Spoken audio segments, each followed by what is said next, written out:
हाँ बच्चों, last class में क्या किया था आप लोगों ने? इनवॉइस। पेज नंबर आओ 8.8 पे। ठीक है, हमने ये सारा कर लिया था सिवाय किस सेक्शन को छोड़ करके? सब सेक्शन 4 को। एक बार फटाफट से याद दिला दो। 31(1) क्या था? गुड्स के केस में जनरली इनवॉइस कब देना है? जनरल मतलब जब रिवर्स चार्ज वगैरह ना हो। ठीक है, मतलब बोलो कंटिन्यू सप्लाई और कुछ भी ना हो तो इनवॉइस कब देना है? जब मूवमेंट इन्वॉल्व हो तब तो रिमूवल वाले टाइम, और मूवमेंट इन्वॉल्व नहीं है तो डिलीवरी और अवेलेबल वाले टाइम। गवर्नमेंट इसके अलावा कुछ और प्रोवाइड कर सकती है, क्या प्रोवाइड किया आज की क्लास में हम देखेंगे। तो 31(1) किसका था? गुड्स वालों को इनवॉइस कब देना है। 31(2) किसका था? सर्विस वालों को इनवॉइस कब देना है। 31(3) क्या है? ए क्या था? Revised invoice. बी क्या था? बी मतलब 200 वाले तक को इनवॉइस नहीं देना। सी में क्या बातें याद कराई थी मैंने आपको? तीन बातें क्या थी? पहली बात क्या थी? एग्जेम्प्टेड गुड्स, एग्जेम्प्टेड सर्विसेज और कॉम्पोजिशन वाले को क्या नहीं करना? इनवॉइस नहीं देना। उसको क्या करना? Bill of supply. डी क्या था? एडवांस आना।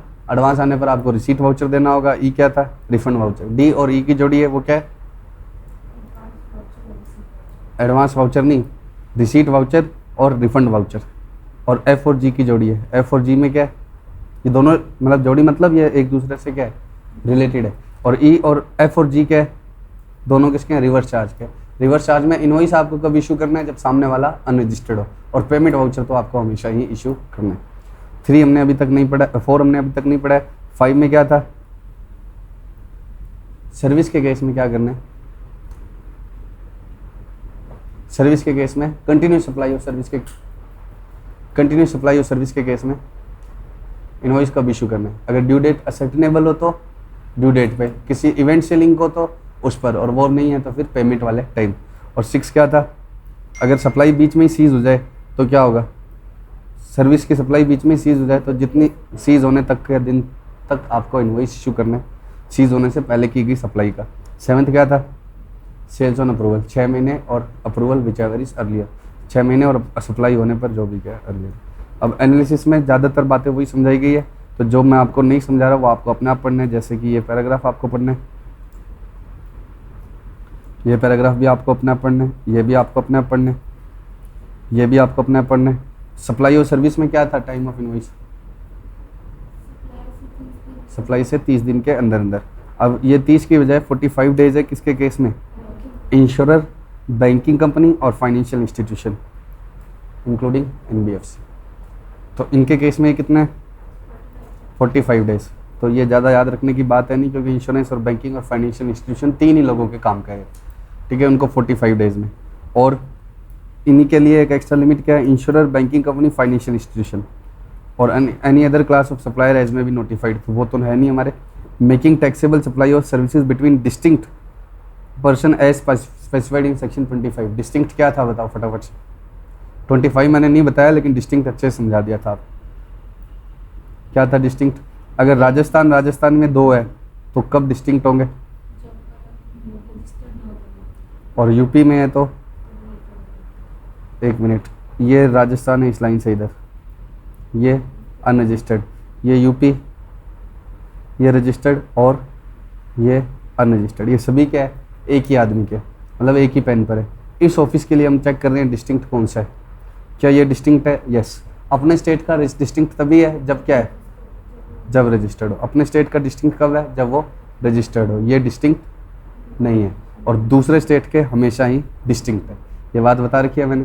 तो डिस्टिंक्ट पर्सन के बीच में जब सप्लाई होगी तब इनवॉइस कब इशू करना है? मे इशू इनवॉइस बिफोर और at the time such supplier records the same in his books of account और before the expiry of quarter during which the supply was made. मतलब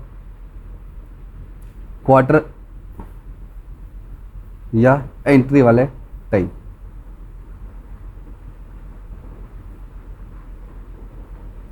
इस quarter की service है, entry डाल ली यहीं पर, तो तब यहाँ इनवॉइस इशू करना है।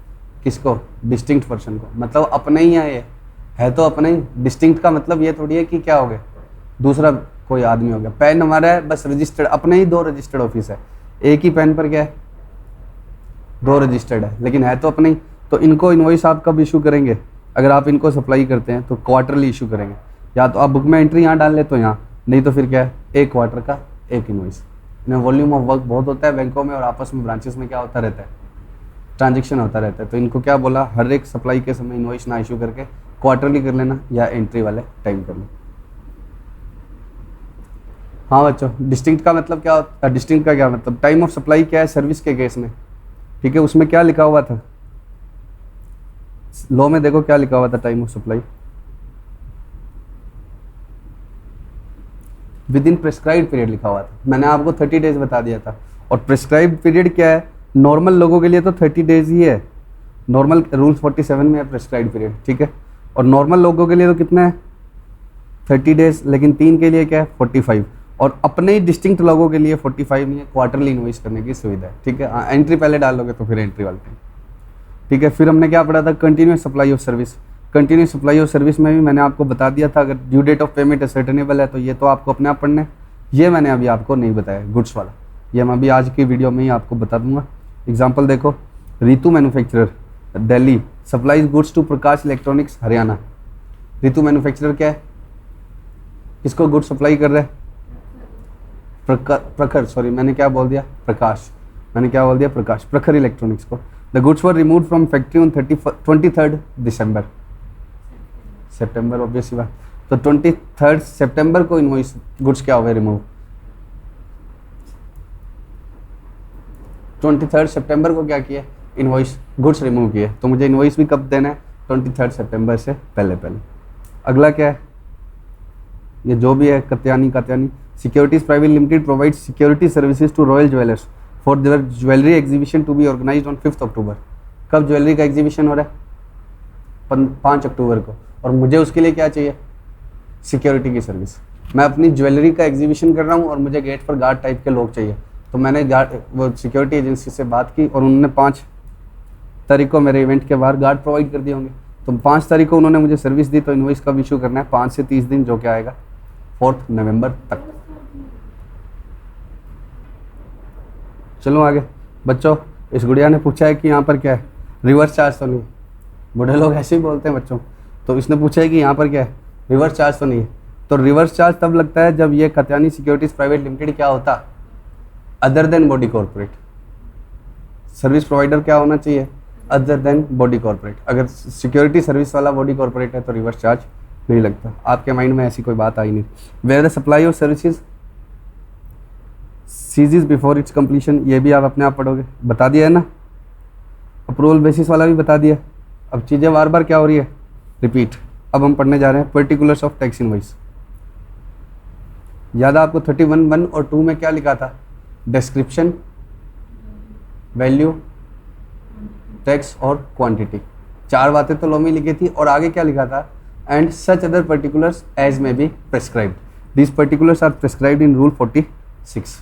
अब रूल 46 में ये बातें लिखी है कि आपके इनवॉइस में ये चीज़ें होनी चाहिए।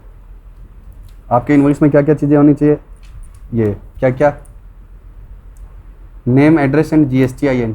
GSTIN मतलब goods and service tax identification number. जब आप रजिस्ट्रेशन करवाते हैं तो आपको GST नंबर देते हैं, और उसी को क्या बोलते हैं, GSTIN। लोग प्रैक्टिकली इसको क्या बोलते हैं, GST नंबर। GSTIN ना बोल के क्या बोलते हैं, GST नंबर, वही होता है, ठीक है, आपका रजिस्ट्रेशन नंबर। तो आपको अपने हर इनवॉइस पर क्या लिखना पड़ेगा, नेम, एड्रेस और GSTIN। किसका, बायर का या खुद का, खुद का, सप्लायर का। ये मेरे से सामान खरीदने आए, ठीक है, तो इनको हमने क्या दिया, सामान बेचा, तो किसका नाम, मेरा या इनका, मेरा, ठीक है। एड्रेस किसका, इनका या मेरा। GSTIN किसका, मेरा, ठीक। अब कॉन्जिक्यूटिव सीरियल नंबर, कॉन्जिक्यूटिव का मतलब कंटिन्यूस सीरीज में होना चाहिए, 1 के बाद 2, 2 के बाद 3, 3 के बाद 4, या A के बाद B, B के बाद C, कुछ भी रखो, लेकिन कंटिन्यूटी होनी चाहिए उसमें। नॉट एक्सीडिंग 16 कैरेक्टर, 16 से ज़्यादा कैरेक्टर्स के नहीं होना चाहिए, ठीक है। इन 1 और multiple series containing alphabets, numerals, special character, hyphen, dash, slash और any combination thereof unique for a financial year.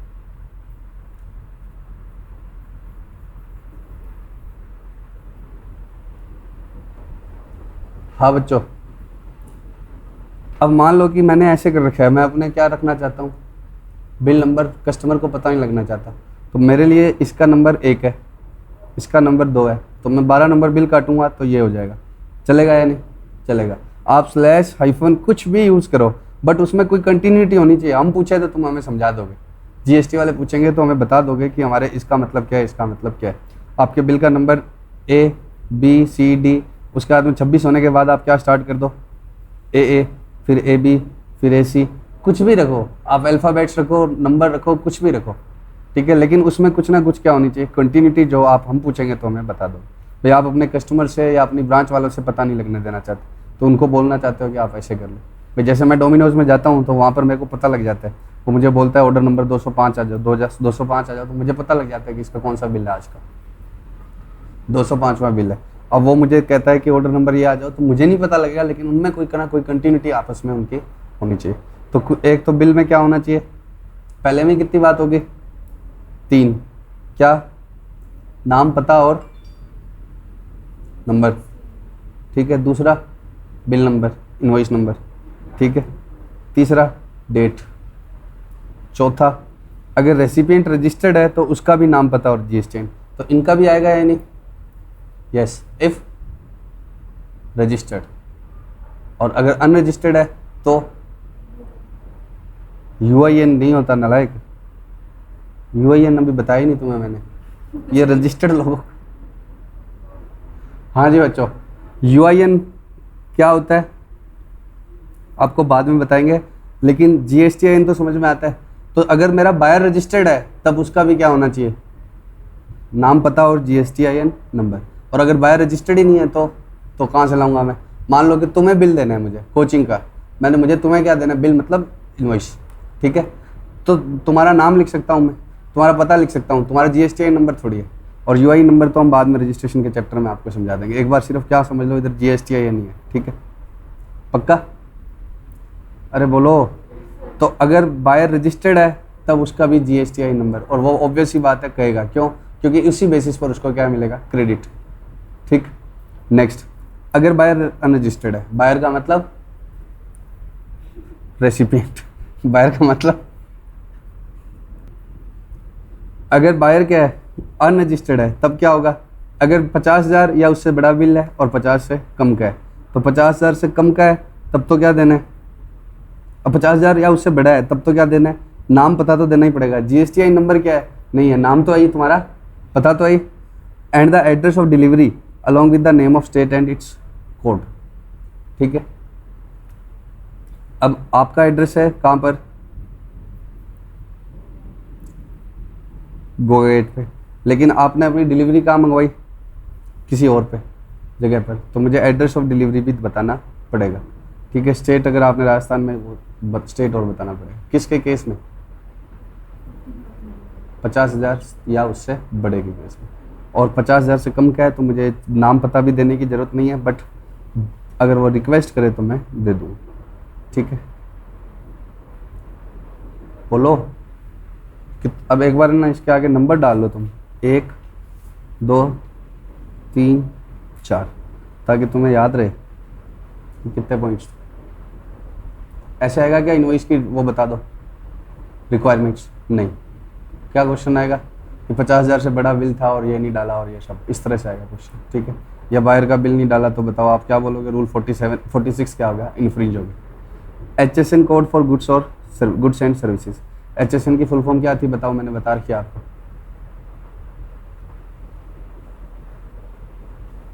नहीं इसको देखा, उसने इसको देखा, वो वापस नीचे मुँह करके बैठ। HSN का मतलब क्या है, हार्मोनाइज्ड, सुना हुआ है, system of nomenclature, harmonised system of nomenclature, सुना हुआ है ना, बताना कौन से चैप्टर में बताया था, हार्मोनाइज्ड।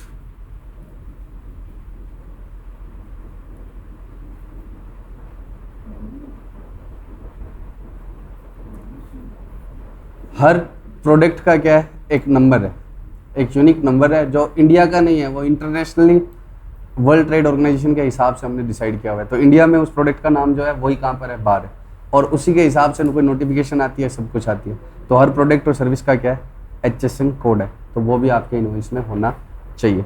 डिस्क्रिप्शन ऑफ गुड्स और सर्विसेज समझ गए, क्या बेचा, quantity in case of goods, quantity in case of goods and unit और यूक्यूसी। यूक्यूसी क्या होता है? Unique quantity code. Unique quantity code का मतलब क्या होता है? जैसे आपको केजी में है ना, तो आप ऐसे नहीं लिख सकते, किलोग्राम का केएम नहीं लिख सकते। जीएसटी वालों ने हर मेजरमेंट यूनिट का क्या बता रखा है? कि यूनिक कोड बता रखा है। तो आप किलोग्राम का ये नहीं लिख सकते आपने बिल में कि आप ऐसे लिख दो kilo.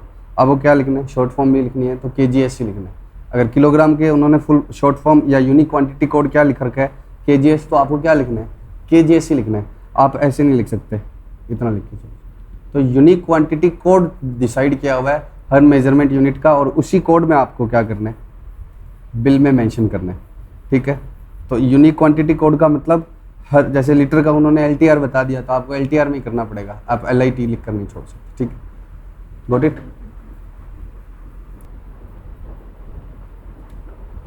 Total value of supply of goods और सर्विसेज और both. Value, taxable value of supply of goods और सर्विसेज और both taking into account discount और अबेटमेंट। टोटल वैल्यू और टैक्सेबल वैल्यू। ठीक है, अब अबेटमेंट क्या होता है? कई बार क्या होता है कि जैसे आपको जीएसटी कितने परसेंट पर देना है? 90% वैल्यू पर ही देना है। तो टोटल वैल्यू तो 5 लाख है, लेकिन 10% अबेटमेंट करके टैक्सेबल वैल्यू क्या आ गई? 4.5 लाख। ठीक है, तो जिन पार्ट्स पर जीएसटी नहीं देना उनको हटाकर बात करेंगे तो उसको क्या बोलेंगे? Taxable value. और टोटल वैल्यू का मतलब रुपए कितने लेने। ठीक है, समझ गए क्या? उसके बाद क्या है? Rate of tax. क्या खाली अमाउंट ऑफ टैक्स से चल जाएगा या रेट ऑफ टैक्स भी आएगा? अमाउंट ऑफ टैक्स से चल जाएगा या रेट ऑफ टैक्स भी आएगा? बोलो ना, रेट ऑफ टैक्स भी आएगा। और सीजीएसटी, एसजीएसटी, आईजीएसटी, यूटीजीएसटी सबका सेस मैंने आपको बताया हुआ है ऑलरेडी पुरानी क्लासेस। अमाउंट, लग्जरी आइटम्स पर क्या लगाया गया? सेस। किन स्टेट्स को कंपनसेट करने के लिए? जीएसटी आने के बाद जिनको लॉस हो रहा था। पहले टैक्स किसको जाता था? सेलिंग स्टेट को जाता था। अब किसको जाता है? कंज्यूम करने वाले स्टेट को। इसलिए इसको क्या बोलते हैं? डेस्टिनेशन बेस्ड टैक्स भी बोलते हैं जीएसटी। ठीक है, तो अब सेलिंग स्टेट्स रोने लगे कि हमारा टैक्स अंदर चला गया, तो उनको कंपनसेट करने के लिए लग्जरी आइटम्स पर क्या लगाएगा? Compensation cess. तो जो पैसा आएगा वो जिनको लॉस हो रहा है उनको कंपनसेट कराएंगे। ठीक है, पक्का? उसके बाद में amount of tax charge in respect of taxable supply. अच्छा, ये तो हो गया। Place of supply along with the name of state in case supply in course of interstate trade और कॉमर्स। अब राजस्थान से यूपी जा रही है तो किसका कौन सा बताना है आपको? तुम्हारे कोर्स में नहीं है प्लेस ऑफ सप्लाई डिसाइड करना, लेकिन ये बहुत ज़रूरी है और मेरे हिसाब से एक इसमें डाल देना चाहिए आईपीसीसी में। प्लेस ऑफ सप्लाई क्यों देना पड़ता है? क्योंकि उसी गवर्नमेंट को टैक्स जाएगा जहाँ पर क्या है? कंज्यूम हुआ। तो place of supply her bill में बताना जरूरी होता है। बाद में गवर्नमेंट को आपस में क्या करना होता है? अपना हिसाब करना होता है, इसलिए क्या बताना जरूरी होता है? Place of supply. अब प्लेस ऑफ सप्लाई क्या होगा, कैसे डिसाइड किया जाएगा, ये आपके सिलेबस में नहीं है। ठीक है, तो आप तो बस एक इनवॉइस की रिक्वायरमेंट मान लो कि आपको क्या बताना है? Place of supply. आईपीसी के सिलेबस में क्या नहीं है? Place of supply. जो मच रिक्वायर्ड है बताना। ठीक है, क्योंकि अगले साल आप क्या बन जाओगे? आर्टिकल बन जाओगे और बड़ी दिक्कत आएगी आपको, ये नहीं पढ़ा होगा तो। Next, address of delivery where the same is different from the place of supply. अब आपका प्लेस ऑफ सप्लाई है राजस्थान, डिलीवरी एड्रेस किसी और स्टेट में, तो आपको क्या करना पड़ेगा? वो भी बताना पड़ेगा। ठीक है, अब आपको प्लेस ऑफ सप्लाई नहीं आता है तो इसलिए मैं ये बता नहीं सकता कि क्यों एड्रेस, डिलीवरी एड्रेस किसी और स्टेट में हो जाता है और प्लेस ऑफ सप्लाई किसी और स्टेट। नेक्स्ट क्या है? अगर टैक्स रिवर्स चार्ज में पेबल है तो बिल के अंदर लिखना पड़ता है कि मैंने जीएसटी क्यों नहीं जोड़ा हुआ? क्योंकि रिवर्स चार्ज में बिल कौन इशू करता है? अगर सप्लायर ही इनवॉइस इशू करेगा, अगर क्या है? बोलो, वो रजिस्टर्ड है, यही है ना। अगर सप्लायर अनरजिस्टर्ड है तब कौन करता है? रेसिपिएंट। तो अगर मैं रजिस्टर्ड हूँ और रिवर्स चार्ज में है, इनवॉइस तो किसको इशू करना है? मेरे को। लेकिन मैं उसमें जीएसटी लूंगा या नहीं? मैं उसमें क्या नहीं लूंगा? जीएसटी लूंगा नहीं। मैं जीएसटी नहीं लूंगा, लेकिन उसके अंदर लिखूंगा कि मैंने क्यों नहीं लिया, क्योंकि रिवर्स चार्ज में था। ठीक है, नेक्स्ट क्या है? सिग्नेचर और digital signature of the supplier और इज ऑथराइज्ड रिप्रेजेंटेटिव। ठीक है, और अगर क्या इलेक्ट्रॉनिक इनवॉइस है तो ये नहीं लिखा होता। कई बार आपने देखा होगा this is e invoice therefore it is not required to signed. ठीक है, आप देखते ही हो ना, जैसे विशाल मेगा मार्ट, रिलायंस, और उन्होंने क्या होता है सिग्नेचर थोड़ी करता है। तो डिजिटल सिग्नेचर की या मतलब सिग्नेचर की जरूरत नहीं है अगर क्या है ई इनवॉइस है। ठीक है, पक्का। तो अब पिछले पेज तक कितनी रिक्वायरमेंट होगी थी बच्चे? 4। अब कितनी आएगी? 5, 6, 7, 8, 9, 10, 11, 12, 13, 14, 15। अब ये 15 रिक्वायरमेंट्स है। ऐसे मत रटने लग जाना कि 1 नंबर ये, 2 नंबर या ये टोटल 15। तुम्हें केस स्टडी बन के आएगा कि एक बिल में क्या नहीं लिखा हुआ था, रेट नहीं लिखी, सीधा क्या लिख दी, अमाउंट ऑफ जीएसटी लिख दी। तो क्या वो बिल सही है या नहीं? तो आप लिखोगे नहीं, एज पर रूल 46 वो क्या नहीं है, सही नहीं। ठीक है, पक्का। चलो आगे। आगे क्या है? HSN कोड डालना है ना, उसके ऊपर नोटिफिकेशन डाल के गवर्नमेंट ने छूट दे दी। HSN कोड में क्या कर दिया, 12/17 नोटिफिकेशन में क्या लिखा, जिसका एनुअल टर्नओवर किससे कम है, बोलो ना, 1.5 करोड़ से, तो उसको HSN कोड डालने की जरूरत ही नहीं है।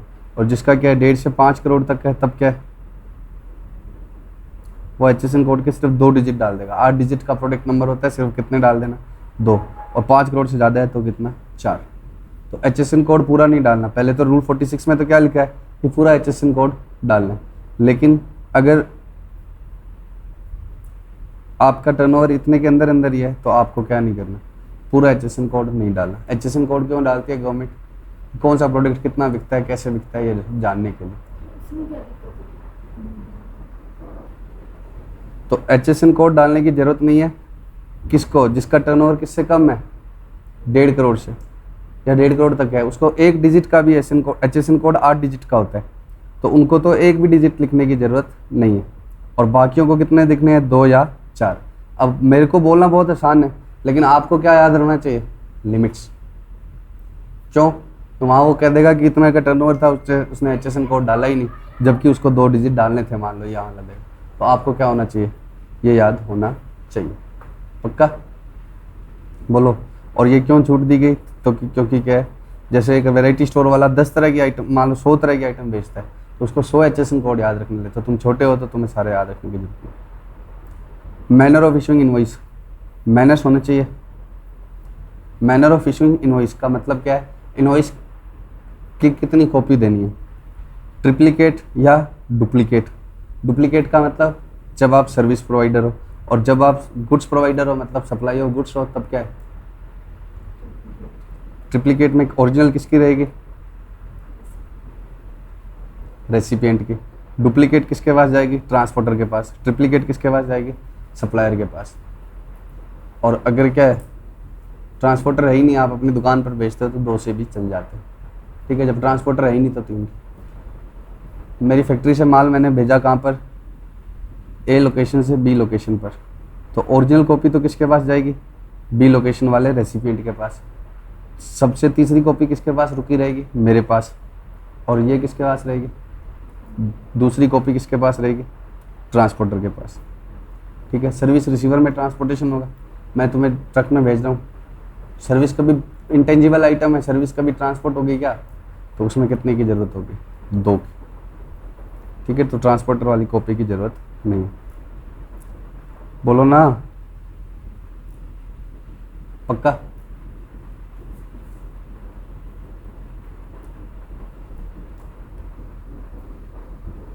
तो कितनी कॉपी बनानी है इनवॉइस की? अच्छा, इस कॉपी से रिलेटेड कोई डिस्कशन याद है क्या आपको, कुछ हुई थी हमारी आईटीसी के चैप्टर में?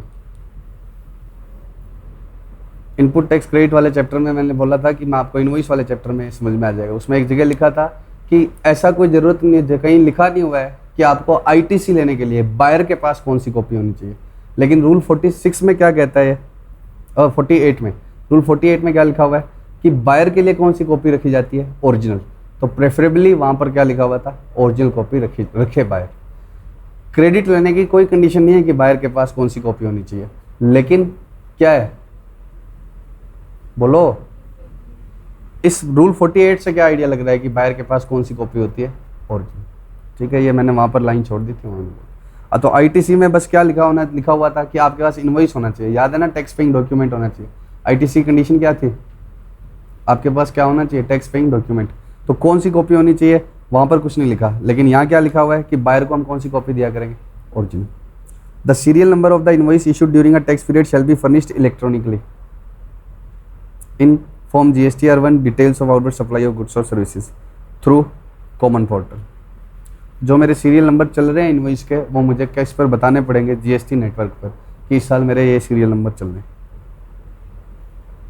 ठीक है, मैं जैसे रास्ते में मेरा माल पकड़ा गया और उस पर बिल नंबर सीरियल नंबर कितना था 500, और मैंने पोर्टल पर क्या डाला था कि मेरे तो बिल कौन से चल रहे हैं 1000 से 2000 वाले, तो क्या पता हो जाए, मतलब 1000 वाले चल रहे हैं, तो उनको क्या पता लगेगा कि ये कोई धांधलेबाजी है। तो आपको पोर्टल पर पहले से क्या बताना पड़ता है कि आपके बिल के कौन से नंबर चल रहे हैं। ठीक है, next key points, all GSTN are free to design their own tax invoice format. Format आपका क्या है, कोई फिक्स नहीं है, आपको जचे वो करो। मतलब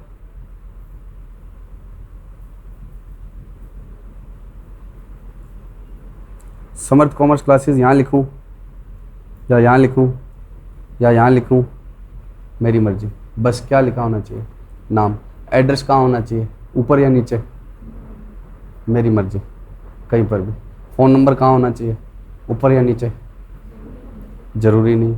फ़ोन नंबर रिक्वायरमेंट ही नहीं है GST में, मतलब इनवॉइस की, लेकिन फिर भी क्यों लिखते हैं लोग, बिजनेस तो बढ़ता है ना, सामने वाले को कोई बाद में और ऑर्डर देना है तो वो फ़ोन नंबर होगा उसके ऊपर। तो GST इनवॉइस की रिक्वायरमेंट ही नहीं है क्या, फ़ोन नंबर की। लेकिन फ़ोन नंबर क्या है, काम आते हैं कस्टमर के, कस्टमर हमें वापस क्या कर लेते हैं, फ़ोन, अगर फर्दर उसको कोई क्वेरी हो तो इसलिए ले जाता है। लेकिन किस जगह पर होना चाहिए, ऊपर नीचे बॉटम पे। जनरली ट्रेंड क्या चलता है, अपनी नाम क्या करो ऊपर ऊपर ले। क्यों, क्योंकि आदमी कोई भी पढ़ना स्टार्ट करेगा तो कहाँ से पढ़ेगा, नीचे से या ऊपर से, तो कम से कम उसके माथे में नाम तो जाएगा ना। लेकिन कोई फॉर्मेट है क्या, नहीं, कोई फॉर्मेट नहीं है हमारी। तो ये रिक्वायरमेंट है, ये पूरी कर दो, हमें क्या नहीं चाहिए, ये फॉर्मेट नहीं चाहिए कि ये चीज़ इस जगह पर हो। ठीक है, पहला समझ में आ गया, दूसरा समझ में आ गया, तीसरा, दूसरे में क्या लिखा है, कुछ मैंडेटरी फील्ड्स है, बस वो बता दो। जो नीचे इसने क्या है, सैम्पल टैक्स इनवॉइस बनाया अपनी तरफ से, ये दिखता ही नहीं है आपको, बुक में भी नहीं दिखता है। इसने क्या किया हुआ है, एनसर्कल, देखो उधर देखो फिर भी दिख जाएगा, जूम कर दिया मैं, कि ये चीज़ें जो एनसर्कल की हुई है, ये चीज़ें बिल में क्या होती है, ज़रूरी। ठीक है, taxable value, rate, quantity, HSN code.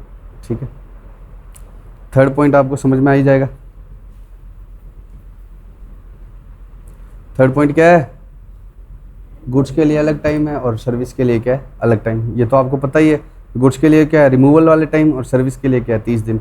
और चौथा क्या है, HSN कोड कंप्लायंस बर्डन कम करने के लिए 1.5 करोड़ से कम वालों को HSN कोड डालने की जरूरत नहीं। ये तो रिपीट हो गया, रोको, चलो आगे। Revise tax invoice already done है अपना, या आप पढ़ लेना। ठीक है,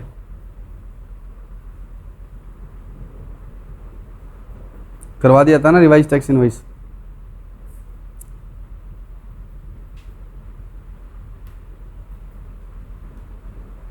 क्या था रिवाइज टैक्स इनवॉइस, रजिस्ट्रेशन हमें मिलता कब है, बैक डेट्स, कब से, जब से हम लायबल होते हैं।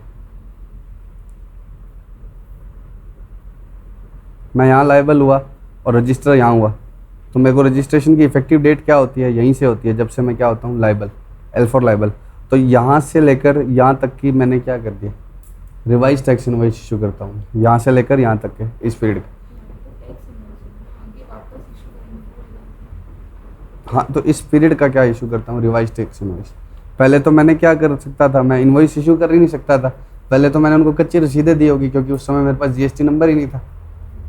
बोलो, अब यहाँ मैं क्या हो गया, इस दिन रजिस्टर्ड हो गया, और कब से रजिस्टर हुआ, यहाँ से। तो इस पीरियड के लिए मैं रिवाइज टैक्स इनवॉइस करता हूँ, ताकि सामने वाले को क्या मिल जाए, क्रेडिट, बायर को क्या मिल जाए, credit. A registered person may issue a consolidated revised tax invoice in respect of all taxable invoice made to unregistered recipient। अगर बायर रजिस्टर्ड है तब तो वो एक्चुअल मांगेगा क्रेडिट, क्योंकि उसको लेना है। लेकिन अनरजिस्टर्ड है वायर तो वो तो मांगेगी नहीं। लेकिन मैं तो यहाँ से रजिस्टर्ड हो गया था तो मुझे यहाँ से ही क्या देना पड़ेगा, मुझे तो यहीं से ही जीएसटी देना पड़ेगा। अब इसमें जो बायर मेरे क्या थे रजिस्टर्ड, उनको तो मुझे इनवॉइस ही देना पड़ेगा क्योंकि उसको क्रेडिट लेना है। लेकिन जो बायर अनरजिस्टर्ड थे वो मुझसे इनवॉइस मांग नहीं रहे, तो भी मुझे तो जीएसटी भरना है ना उनका, तो मेरे को उन सबका एक क्या कर देना है, एक ही कंसोलिडेटेड इनवॉइस बना देना है अनरजिस्टर्ड को, क्योंकि वो तो मांगेंगे नहीं। लेकिन इंटरस्टेट सप्लाई है ना, इंटरस्टेट सप्लाई राजस्थान में जितने भी अनरजिस्टर्ड थे उनके तो मैं क्या बना दूंगा एक। लेकिन इंटरस्टेट सप्लाई है तो अगर किसी कोई सप्लाई 2.5 लाख से ज़्यादा है तो उसका कंसोलिडेटेड नहीं बनेगा। पक्का? तो बताओ, अगर बायर रजिस्टर्ड है तो कंसोलिडेशन में आ सकता है? नहीं। बायर अनरजिस्टर्ड है और राजस्थान के ही हैं सारे, मतलब मैं राजस्थान में हूँ और सारे राजस्थान के ही है, तब मतलब सप्लाई मेरी क्या है, इंटरस्टेट ही है, तब बना दो। इंटरस्टेट है तो 2.5 लाख वालों का क्या बनाओ अलग से। पक्का? सेकंड हो गया, ये तो क्वेश्चन भी हो गया था। नेक्स्ट क्या है बच्चों, bill of supply. Bill of supply क्या होता है? बिल ऑफ सप्लाई क्या होता है? एग्जेम्प्टेड गुड्स, एग्जेम्प्टेड सर्विस और कॉम्पोजिशन में बिल ऑफ सप्लाई इशू करना होता है इनवॉइस की बजाय। अब जो ये बोर्ड में लिखा हुआ ना, ये अमेंडमेंट्स, आप घबराना मत। ये क्या है, आपने कॉम्पोजिशन पढ़ा था, उसमें लास्ट में एक नोटिफिकेशन मैंने पढ़ाई नहीं 2/19, उसमें क्या है, सर्विस प्रोवाइडर को भी क्या है, कॉम्पोजिशन दे दिया था। मतलब मैंने आपको बता दी थी लेकिन वर्ड टू वर्ड नहीं पढ़ाई थी कि 50 लाख तक की अगर सर्विस है तो आप कितना जीएसटी दे दो, 6%। याद है क्या? तो मैंने बताई थी, तो उनके लिए ये नोटिफिकेशन थी 2/19, तो उनको भी क्या इशू करना है, बिल ऑफ सप्लाई। उनको भी क्या इशू करना है, बिल ऑफ सप्लाई। तो बिल ऑफ सप्लाई क्या है, 3 तो वो हो ही गए, चौथा जो नोटिफिकेशन नंबर 2/19 में कवर होते हैं। नोटिफिकेशन नंबर 2/19 में कौन कवर होते हैं, जिनका टर्नओवर 50 लाख तक का है और मेनली जो क्या है, सर्विस प्रोवाइडर है, और उनको कितना जीएसटी दे दो, 6%। उनको कितना जीएसटी दे दो, 6%, तो चल जाएगा। ठीक है, उनको कितना जीएसटी दे दो, 6%, तो चल जाएगा। पक्का? जीएसटी नहीं, सॉरी, वो बस मतलब कॉम्पोजिशन लेवी टाइप का, जीएसटी नहीं बोलेंगे उसको। ठीक, तो उनको भी क्या इशू करना है, बिल ऑफ सप्लाई। तो जहाँ यहाँ पर 2/19 है तो घबराना मत, ये बोर्ड में क्या लिख दिया, ये सब क्या है, कॉम्पोजिशन है किनका, एक तरह से इनको मैं बोलूँगा सर्विस सप्लायर का कॉम्पोजिशन। हालांकि इसको कॉम्पोजिशन बोलते नहीं है, इनको क्या बोलते हैं, persons covered under notification number 2/19 ही बोलते हैं। ठीक है, ये कर लेंगे, कोई बात नहीं। बात नेक्स्ट क्या है, बिल ऑफ सप्लाई के पर्टिकुलर्स। अब बिल ऑफ सप्लाई के पर्टिकुलर्स क्या है, ये अब मैं ये भी पढ़ाऊंगा वापस, जी नहीं, ये उससे क्या है, कम है, ये उससे क्या है, कम, वो मैंने सारे समझा दिए। बिल ऑफ सप्लाई की डिटेल्स थोड़ी क्या होती है, कम होती है, तो अब ये उससे कम ही है तो वो उसमें है, वही वाला ही है, लेकिन उससे कुछ चीज़ें कम माइनस में है। तो अब आपको ये ध्यान रखना है कि कौन सी चीज़ें उड़ गई, पढ़ के देख लेना। उड़ गई मतलब जो बिल ऑफ सप्लाई इनवॉइस में है लेकिन बिल ऑफ सप्लाई में नहीं। ठीक है, ये रिक्वायरमेंट बार बार आती रहेगी। डिलीवरी रिसीट वाउचर की क्या डिटेल्स डालनी है, रिफंड वाउचर की क्या डिटेल्स डालनी है, तो अब मैं बार बार नहीं पढ़ाऊंगा क्योंकि वो उनसे क्या है, कम है ना, तो वो सारी बता दी मैंने, उसमें से देख ली। आगे रिसीट वाउचर आपको बता दिया, बोलो। अब ये पढ़ लो, invoice cum bill of supply where registered person is supplying taxable as well as exempted. तो वो अलग अलग कॉपियां रखेगा क्या, टैक्सेबल भी दे रहा है और क्या दे रहा है, बोलो, एग्जेम्प्टेड भी। तो क्या टैक्सेबल के लिए अलग सीरियल नंबर लगा के क्या चलाए, इनवॉइस, और एग्जेम्प्टेड के लिए क्या चलाए, बिल ऑफ सप्लाई। ऐसा चलेगा नहीं, invoice cum bill of supply चलेगा। पढ़ लो, पढ़ ले। अच्छा ठीक, मुझे लगा बुक में नहीं देख लो।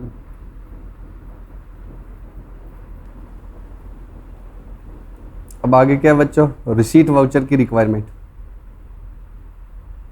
रूल 46 किसका है, इनवॉइस की रिक्वायरमेंट का। 49 किसका है, बिल ऑफ सप्लाई का।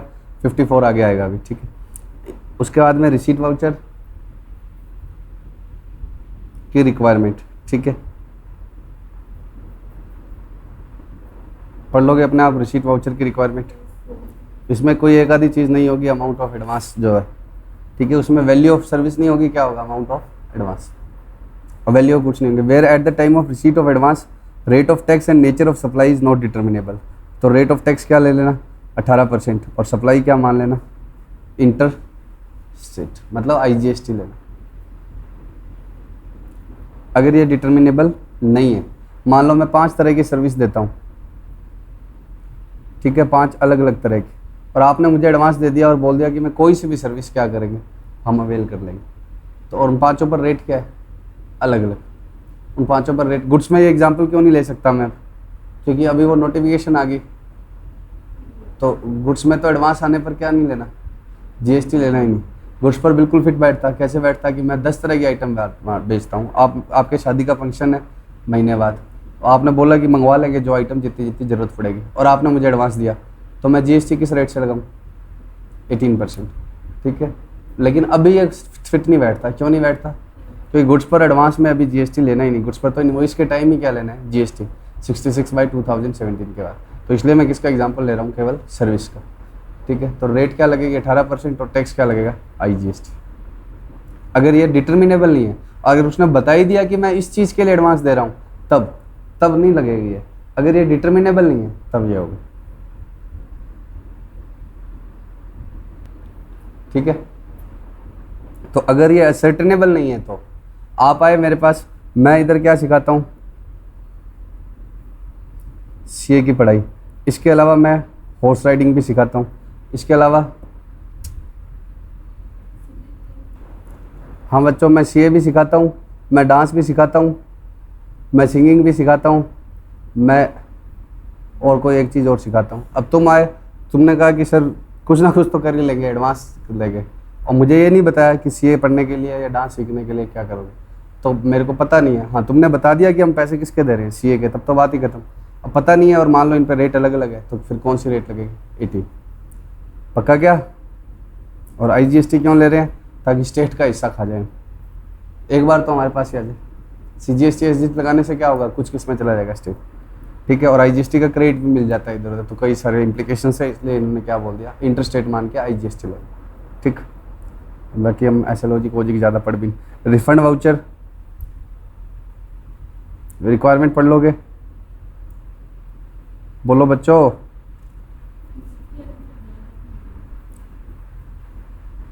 एक तो दबता नहीं क्या, सुनो, अब इनवॉइस आपको रिवर्स चार्ज, अब मैंने ये बता तो समझा तो तुम्हें पहले ही दिया था, आज कुछ अलग ही बात बतानी है मुझे। मैंने आपको क्या बताया था, 2 तरह के रिवर्स चार्ज है, एक तो 93 वाला और एक 94 वाला। 93 क्या है, नोटिफाइड गुड्स और सर्विसेज पर, 93 किस पर है, नोटिफाइड गुड्स और सर्विसेज पर। नोटिफाइड गुड्स और सर्विसेज का मतलब क्या हो गया, चाहे वो सप्लायर फिर क्या हो रजिस्टर्ड भी हो तो भी क्या लगेगा रिवर्स चार्ज। और इसका मैंने तुम्हें हिस्ट्री बताई थी कि पहले तो इन्होंने क्या बोला था कि कोई भी किसी भी अनरजिस्टर्ड सप्लायर से खरीदेगा तो क्या लगाएंगे रिवर्स चार्ज। इसमें प्रॉब्लम क्या आने लगी, बहुत सारे अनरजिस्टर्ड, मैं तो किसी से चाय भी पिलाया तो भी क्या लग जाएगा रिवर्स चार्ज। है किसी से डस्टबिन खरीद लिया छोटा मोटा, किसी राह चलते इधर आ जाते हैं खरीद लिया हमने, तो उससे क्या लगेगा। एक बार क्या हुआ, कोई कोचिंग में ऐसे एक आदमी आ गया बैग वगैरह लेकर के, उसमें क्या कहता साड़ी है और ये सब क्या खरीदनी है तो खरीद लो ऐसे, तो हमने उससे खरीद लिया। तुमने देखे होंगे कोई जूते बेचता घूम रहा होता है, तो उन सब पे ही क्या लग जाएगा रिवर्स चार्ज।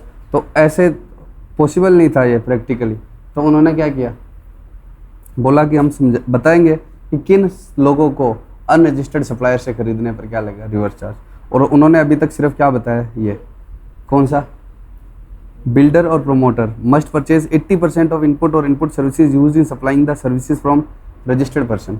मैं एक बिल्डिंग बना रहा हूँ, क्या बना रहा हूँ, बिल्डर हूँ मैं, ठीक है। अब मुझे अपने इनपुट और इनपुट सर्विसेज, कैपिटल गुड्स नहीं लिखा, इनपुट का सेक्शन 259 और कैपिटल गुड्स का सेक्शन, इनपुट सर्विसेज का सेक्शन 260, ठीक है। तो मुझे अपने इनपुट और इनपुट सर्विसेज, कैपिटल गुड्स की बात नहीं कर रहा, किससे खरीदने हैं, 80% किससे खरीदने हैं, रजिस्टर्ड से। और अगर मैं नहीं खरीदता हूं तो 80% तक का जो शॉर्टफॉल होगा उस पर रिवर्स चार्ज लगेगा। अब मान लो कि मेरे इनपुट कितने के हुए,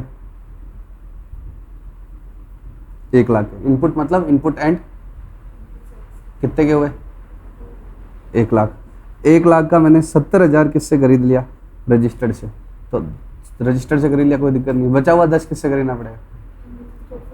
खरीदा मैंने, बचा हुआ 30 किससे खरीदा है? अनरजिस्टर्ड से। 10 नहीं, लेकिन बचे हुए 10 पर मुझे क्या देना पड़ेगा? रिवर्स चार्ज में जीएसटी देना पड़ेगा। ठीक है। तुम स्टेट, हाँ, तो अगर क्या है, अब सुनो। हाँ बच्चों, 9(3) में क्या था? नोटिफाइड गुड्स और सर्विसेज, और 9(4) में क्या था? अनरजिस्टर्ड। अनरजिस्टर्ड में क्या था? अब इन्होंने तो बोल दिया कि कोई भी अनरजिस्टर्ड सप्लायर होगा, उसको अनरजिस्टर्ड सप्लायर से खरीदेगा तो उसको रिवर्स चार्ज में जीएसटी देना पड़ेगा, जो इंडिया के लोगों को क्या नहीं लगा, मतलब एक्सेप्टेबल भी नहीं था और प्रैक्टिकल भी नहीं था। फिर उन्होंने बोला कि हम बता देंगे, और इन्होंने क्या बताया?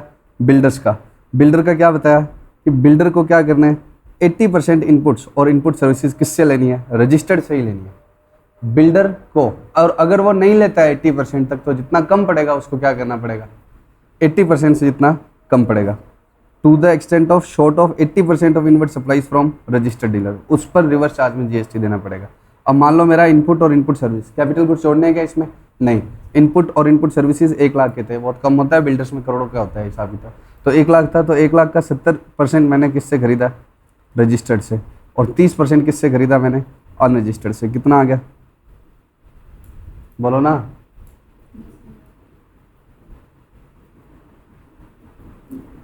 अब कितना नहीं खरीदा मैंने रजिस्टर्ड से? 10,000। तो 10,000 पर मुझे रिवर्स चार्ज में क्या देना पड़ेगा? जीएसटी। और दूसरी शर्त बिल्डर पर क्या लगा दी? छोटे सीमेंट वालों की ऐसी तैसी कर दी, where cement is received from unregistered dealer, promoter को ही रिवर्स चार्ज में देना पड़ेगा। अगर सीमेंट किससे खरीदोगे? अनरजिस्टर्ड डीलर से, तो सीमेंट पर तो आपको प्रमोटर को ही देना है। ठीक है, सीमेंट पर तो देना ही किसको है? प्रमोटर को। तो मान लो कि मेरे 1 लाख का क्या था? इनपुट थे, सर्विस को भूल जाओ एक बार। ठीक है, 1 लाख के इनपुट थे, इसमें से अब मैं समझाने के लिए बोल रहा हूँ 85% सीमेंट ही है। 85% क्या है? सीमेंट है। तो इस पर तो मुझे रिवर्स चार्ज में देना ही पड़ेगा। जरूरी नहीं है कि 80 हो, अगर सीमेंट है ना ज़्यादा तो आपको सीमेंट पर तो देना ही क्या है? रिवर्स चार्ज में होगा। अभी वो मैं बता रहा हूँ, अभी मैं बता रहा हूँ, कम लेके बताता हूँ। अगर सीमेंट है मेरा 40%, अदर इनपुट कितने हो गए? इसका मतलब 60। तो सीमेंट पर तो मेरा रिवर्स चार्ज लग ही गया। ठीक है, अब अदर क्या रहेगा? 60। 60 में से भी मैंने 10 पर क्या लिया? रजिस्टर्ड से ही लिया, तो कितना हो गया ये? 50 तो हो गया। अब मुझे 30 पर और क्या देना है? Reverse charge. सीमेंट वाला 80% में क्या होगा? काउंट होगा, और बचे हुए 30 पर क्या देना है? Reverse charge. और कैपिटल गुड्स पर तो हमेशा ही कैसे देना है? Reverse charge. ठीक, तो 9(4) जो अभी तक मैं सिर्फ बोलकर छोड़ देता था कि अनरजिस्टर्ड से खरीदने पर रिवर्स चार्ज है, वो ये है। ठीक है, बोलो। और ये मैंने आपको किस में छोड़वा दिया? चार्ज वाले चैप्टर में। चार्ज ऑफ जीएसटी में भी लिखी हुई है सेम यही बात, ये मैंने वहाँ पर छोड़ दी। ठीक है, बस इतना ही करेंगे।